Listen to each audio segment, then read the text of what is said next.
Date with a Debut is a Words and Nerds and Breathe Art podcast co-production, recorded on a Wagbical country. And I pay my respects to all elders past and present, and extend that to any First Nations people tuning in.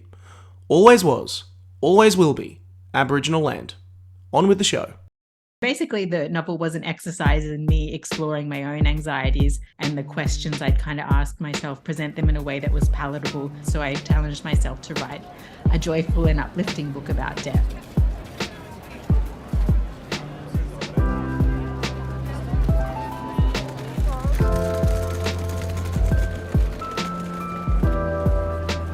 Hello, I'm Mikki Brammer, former host of Tell Me What to Read, author of When Men Cry, and I'm here to continue this mini-series with Words and Nerds, shining a light on debut novelists and their journey to publication. If you're looking for new books to devour, this is the place to be. You're looking for writing inspiration, this is the place to be. This is Date with a Debut, because nothing hits you like a first impression.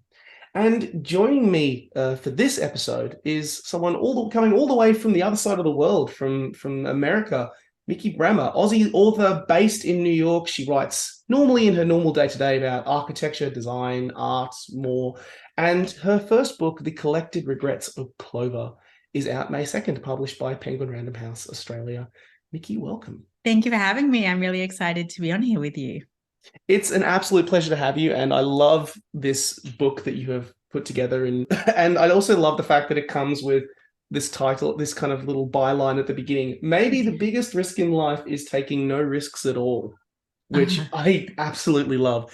In typical date fashion, first of all, start off by telling us a little bit about yourself and how you came on this writing journey. So as you mentioned, I'm a journalist by trade. I started out my career, I went to uni in Brisbane. I'm from Tasmania, but I went to uni in Brisbane and then worked. I became the editor of a pop culture magazine in Brisbane called Map Magazine, and I was there for about 5 years or so, and that was a lot of interviewing, celebrities, chefs, designers, kind of everybody across the pop culture spectrum. Then I moved to Paris for a year where I worked as a writer and photographer, and I had a column in a British magazine called France Today, which was basically aimed at British retirees who want to retire in France. And I had a column called My Life in Paris, and so it was kind of like you were the real life Emily in Paris. Yeah, it was. I did it before her. Yeah. And so that was about 10 years ago. Then I moved to New York 10 years ago after that. And I've been here ever since, writing about, as you mentioned, art, design and architecture, for publications like Architectural Digest and Elle Decor, things like that. And yeah, so this is my first stab at a novel. And to be honest, I hadn't really thought about I didn't think I'd ever write a novel, really. And then this idea came to me and I decided to sit down and see what it became. Stop the podcast! Stop the podcast! Hello, it is Nick Wasiliev here, host of Date with a Debut, and I just wanted to reach out and say thank you to all of our incredible listeners on the Words and Nerds platform who have been listening to the podcast and sending messages of support. It has been absolutely humbling to hear from fellow authors, fellow readers, fellow writers, and fellow podcast listeners about the show. And it is a real privilege to turn you guys on to many exciting new and upcoming authors. The reason why I'm reaching out here is because one of the groups I've heard the most from is a lot of aspiring writers who have been wanting to learn more about the actual process of getting your book into publication. How do you complete a manuscript? How do you find a publisher? How do you complete the editing process? And how do you get that book printed and into stores? Of course, we cannot fully cover it in an episode of the podcast every single week, but I have another podcast that I dropped in 2021 called A Little Idea. This podcast essentially covers my entire process that I went with my debut novel, When Men Cry, from writing to publication to promotion. Over the course of this 5-part mini-series, I sit down with some of the biggest names in the Australian publishing scene to cover this entire process front to back. And the best part, this entire series is completely free and available to listen wherever you get any of your podcasts. Please enjoy this brief snippet from the very first episode of that series where I sit down with Robert Salisbury, author and publisher, where he talks about some of the more unique processes that you can use to improve creating your manuscript. I invited Kate Forsyth, who's a Sydney-based author. She's written many books, over 25 books. She writes to different age groups, and she's a very talented writer. And for every book, she keeps a scrapbook. And she brought one of her scrapbooks in, and it was really fascinating because she writes fantasy. So she brought a scrapbook and she opened it up, and inside were all these textures, like articles she'd ripped out, all this creativity that's gone through her mind, little trigger points, things that remind her of stories, of characters, of scenarios, and she crammed it all into this single resource. I thought that was really clever and just very useful to do, because before then I was your typical sort of unorganized, disorganized person going around and saying, okay, I've got this idea, I'll write it down on a piece of paper, put it in the drawer. That's all very well, but actually this writing is like a job. There's an art to it and there's a craft to it. To hear more, head to the links in the description or head to my website, nickwasiliev.com, and check out my podcast, A Little Idea, and start your own writing journey. All right, back to Date with a Debut. Give us your 1-minute pitch for the Collected Regrets of Clover. So it's about a 30-something death doula based in New York City, and she's dedicated her life to helping usher people peacefully through the dying process. But in doing so, she hasn't really lived a life of her own, and she realizes she regrets that. And in her work, she comes across this 87-year-old woman who's going through her last few months, and she kind of has a really interesting background, and Clover gets caught up in what this woman's regrets are and wonders if she might be able to help resolve them. And in doing that, she goes on a bit of an adventure herself and kind of learns to open up to the world and overcome some of her own regrets. Yeah, I love this. It's great summary. You couldn't have nailed it any better. I connected with this book in quite a few ways, not the least of which because I think, first of all, my family, I have a lot of, a couple of members of my family who work in the medical sector. And so they do a lot of this stuff that Clover does and they talk a lot about, assisting people in that, in that last stage of their life. I love this book because also examining death, I think, is probably one of the most interesting topics out there.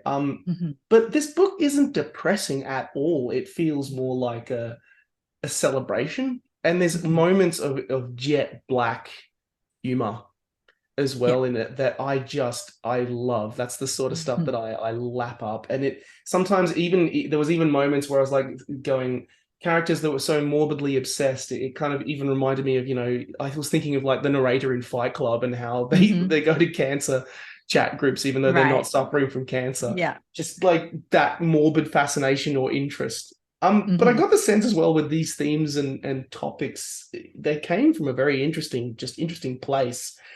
What were you kind of trying to address with this book? Where did this book kind of fall out of the ether for you? Yeah, it actually came from the fact that I had a lot of anxiety around death, and I had that since I was a kid. And I also grew up with family who's in the medical profession or health profession.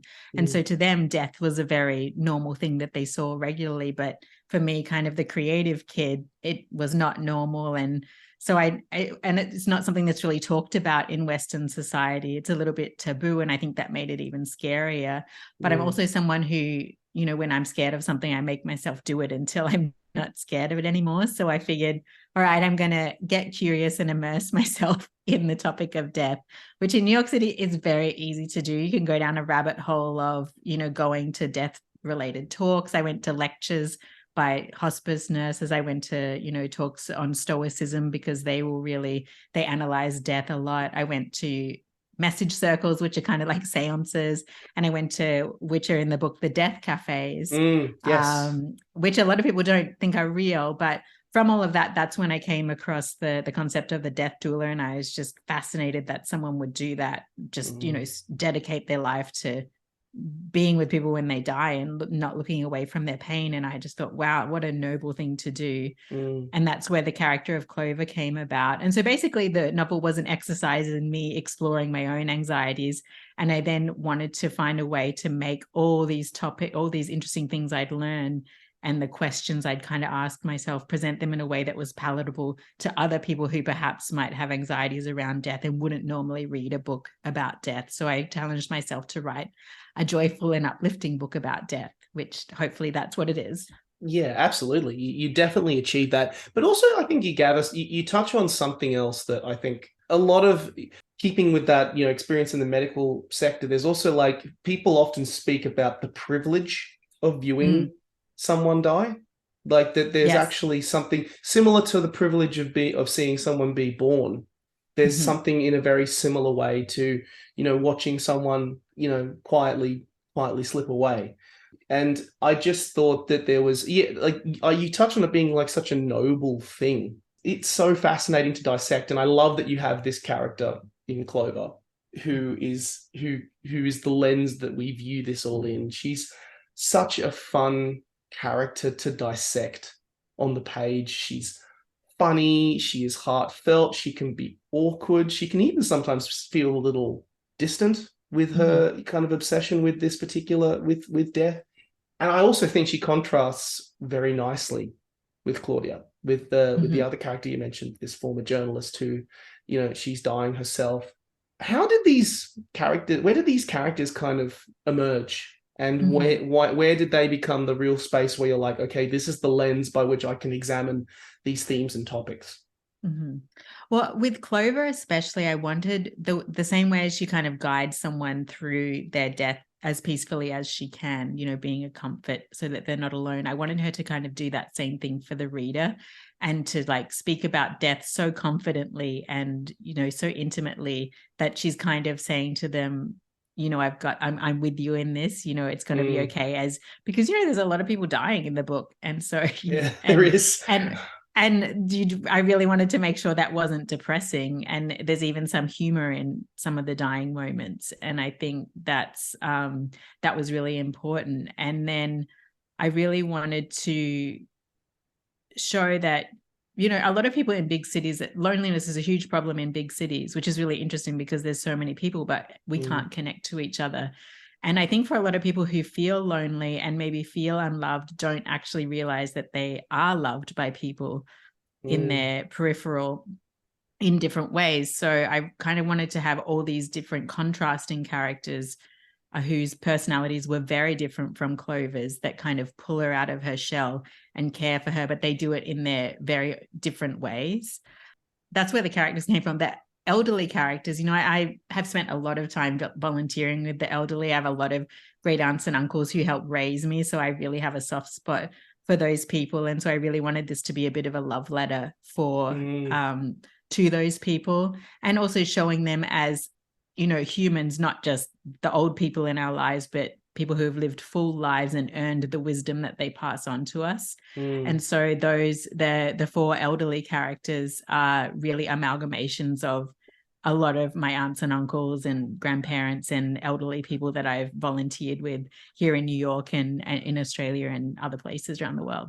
Yeah, they're great. They're really, they feel very true to what they're from. They feel lived in. There's a lot of depth to them, which is just fantastic. And I love that that they pull Clover out of her shell across this story. I think that's a really great way to describe it. Particularly when, you touched on it earlier, but how kind of in the second half of this book, Clover it becomes a bit of a road trip. She goes traveling, that for reasons that we'll keep spoiler free because we want people to go and check out this book. But, also that she kind of comes to the conclusions around her own life and conclusions around, resolutions to, these things that she's searching for. And that the secret to a beautiful death is a beautiful life. Can you elaborate a little more on, first of all, because you're dealing with this particular topic and also dealing with people, in this space, it's like how did you kind of come to that conclusion as an end point for this story, out of curiosity? I think it came from the regrets angle a little bit. I think we're often taught that regrets are an inherently bad thing, and I don't agree with that. I think regrets are how we learn and grow. And, if you don't regret something, then you've probably never made a mistake or, gone out of your comfort zone. So having a regret, as long as you can kind of look back and go, okay, I learned from this, then, that's not a bad thing to have. And obviously there are regrets that you just really regret. And, having said something that hurt somebody or things like that. But for the most part, I think that we can learn from them. And I think in that vein, the key to life is really living it and, getting your heart broken and making mistakes, because that means you've really tried and you've really lived. And that's what it means to be human.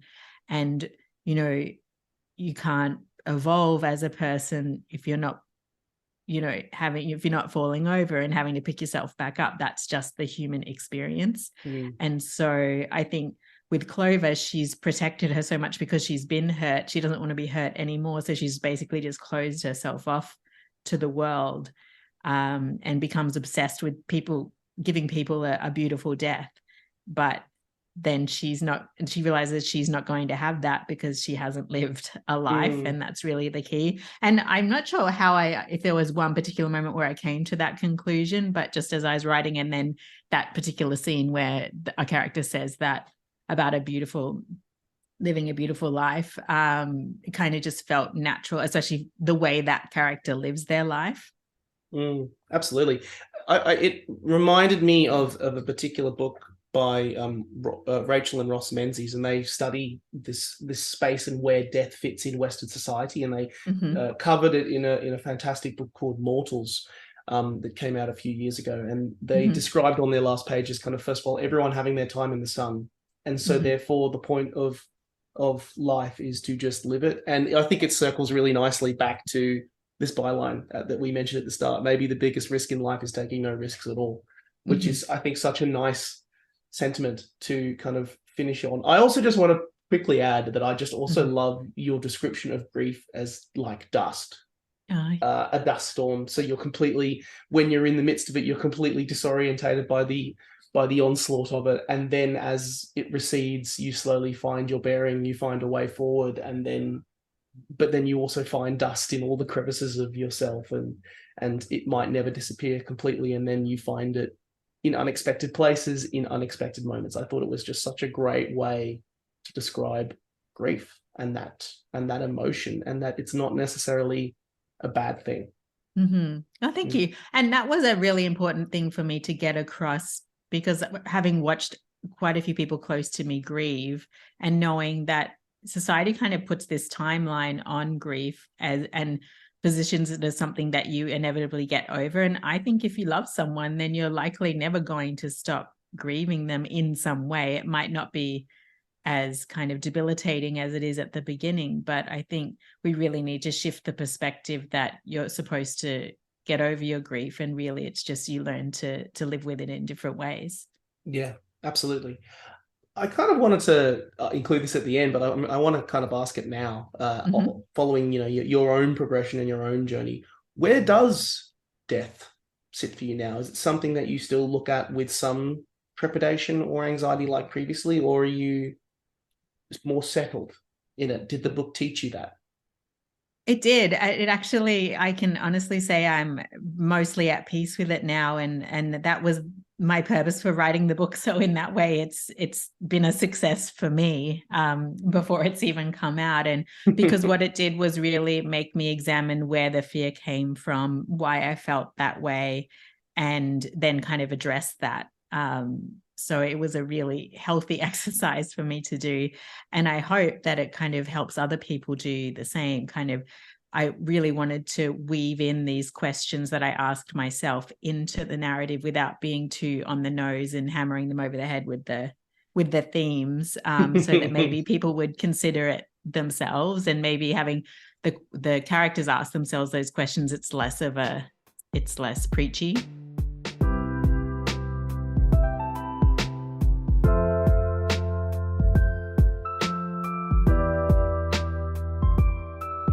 I want to ask you about your journey to publication, if I can, because we were talking about it just before we started recording. This book's already gone everywhere. It's going, something you said, something like 23 different countries, coming out first in Australia, but also then going, to America and all around the world. What was that journey to publication like? I mean, I was kind of lucky in a way that I didn't know much about the publishing industry because I hadn't been in it. And so when I, started looking into it, and I looked into the querying process and kind of how to do that, and was lucky to get the agent that I wanted quite early. I queried about 10, but but ended up with the one that I wanted. And then I didn't really know what happened from there, but then we went out in the US and it went to auction there. So 5 imprints bid on it. And then I ended up with St. Martin's, which is Macmillan in the US, and with an editor, Sarah Canton, who I love, and she's just made Clover so much better. And then quite soon after that, it sold in the UK to Viking, which is Penguin, and then to Penguin in Australia as well. And because all those deals happened or very quickly or close together, all 3 editors gave me feedback at once in one document, which was such a great experience for me. I felt so lucky to have 3 brilliant editors working on it together, and so grateful that they kind of put in the hard work of having to collaborate. And then from there, I have a really great foreign agent at my agency. Trellis is the agency that I'm with, Alison Maleka, and she just, I don't know, I hadn't even really considered it being published in other languages. So when they started coming in, and so early, it was just after we sold it, and they've been trickling through ever since. And as you say, I think it's about 23 regions. I'm not sure, but they're very diverse. You know, there's Brazil, China, South Korea, Croatia, like France, Italy, Norway. It's just mind blowing. And this is a dream run. I'm not gonna lie. It's like, when you're getting 5 imprints bidding on this on a work, that's fantastic. I think that's a great indication of the quality of the book. And that so many people were so interested in and invested in it. I just love the fact you had 3 different editors for different types of the book. That's something I haven't heard of before. Because I mean, I wanted to ask you about, the editing and the experiences that had, because I often personally found, editing is probably the funnest part of the book, of the whole process. I often find getting the first draft out is really hard, but then the moment you give it to somebody and then they give you feedback, you're like, oh, now I feel direction and sense of which darlings I have to kill and which ones are really kind of standing out as hey, this actually works quite well. What was it like working with 3 editors at the same time? Yeah, I loved it because I love being edited. I think that comes from journalism, because you just have to make peace with it because it just happens all the time. And I also love collaboration. So having 3 experts in their field to bounce ideas off and to kind of what the level they brought the book to from what it was. And also my agent, Michelle Brower, I worked on it with her too before we submitted it to agents. So I got a lot of really expert eyes on this book, and it's so much better for it. And I just loved what they can see. And, they're reading books all day, every day, and have done for, most of them for 10 years. And so they really know. And it kind of, there were a few things that I pushed back on and explained kind of why, but I'd say 90% of the things they suggested, I definitely incorporated. And it was nice just to have 3 different perspectives, because they didn't always agree, but they kind of presented it to me so like that I could go either way. And that was quite liberating for me as well. And also, I'm an Australian who wrote a book that's set in America, and the characters are American. And so it was nice to have Sarah, my US editor, who could catch those Australianisms or Britishisms that I didn't know were that, which the other 2. But then kind of, I would say the humor is more Australian/British, because that's those similar type of humor. And so it was nice to have the people kind of from those countries who then could understand that. And it was a nice balance between the 2 cultures or 3 cultures. And just, it was really, to me, the fact that it has sold in many countries was just really validating in that it is a universal thing, which, when I had the idea for the book, I was like, oh, well, I think this is a really good idea, but it could also be just a terrible idea. And so when I was going to agents and when we went to some editors in the US, some people did say, I don't think I can sell death. And which was interesting because it was right in the middle of the pandemic. Yeah, I feel like I think if there's one thing you can sell death, because everyone will be interested in it. It's probably one of the most interesting topics you can discuss, because it's going to be a part of everyone's lives. It's unavoidable. I think that's there wouldn't be anything else you could sell. it sounds like you had just a fantastic run with this book, and also the fact that you kind of came into this with not much experience of the actual publishing world, I also find really interesting. What would be your advice then for any, prospective authors or first-time authors who are listening to this and going, wow, how do we get to where Mikki's at? I think from what I've observed, because I do have a lot of writer and author friends here in New York, and also, have met more during this process, but I think it's really tempting to try and write what you think will sell, and write what's on trend, or write what you think is going to get you the big deal, or get, is going to be the most successful. But I think readers are so smart, even if it's subconsciously that they're picking up on it. And I think the reason why I hadn't thought of really writing a novel until this point was because I felt like I didn't have anything to say. And I didn't want to put anything out in the world just for the sake of putting something out in the world. And with this, I really had something to say, because I really wanted to kind of explore this thing that I was feeling and make that accessible to other people. And I think it must resonate with people, because the intention, it might sound a bit woo-woo, but I feel like it's there, and readers can tell when they're being manipulated. And because it came from a genuine place, which is not to say people aren't writing genuine things, but I think if you have an agenda, sometimes the reader can pick up on that. So I would say, write the thing that you just absolutely must share with the world. What is it that you really want to say? And the other thing I would say is to remember that you're your best advocate, because everybody you're working with in this process has many other authors, many other books, many other clients, and you're the only person who's keeping track of everything. So don't be afraid to ask questions, or to follow up on things, or to, really try, and obviously don't be demanding, but don't be afraid to speak up if you have an idea. And I've been really lucky that the process has been really collaborative, and they've involved me a lot in covers and, the taglines and all of those sorts of things, social media. So I think they always love your opinion. And so if someone asks you what you think, be honest and take that opportunity to advocate for yourself. Will you write again? Is there anything next on the horizon? Yeah, it's I got a 2-book deal in a few of the markets, so I'm working on that now.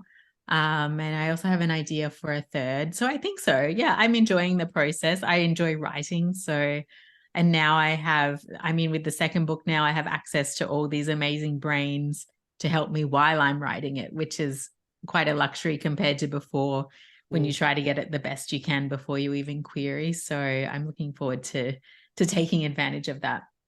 Absolutely. And more excited. If this is an indication of what's to come, then sign me up for more. Yes, please. Because this is a really fantastic book, and you should be really proud of it. It's a great story. Thank you.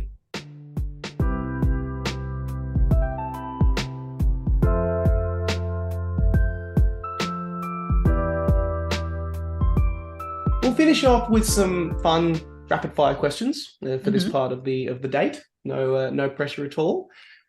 What's your favorite book that you have read in the last 12 months? I really loved Intimacies by Katie Kitamura. And I loved that because it's set in The Hague, and it's a story about a translator in The Hague.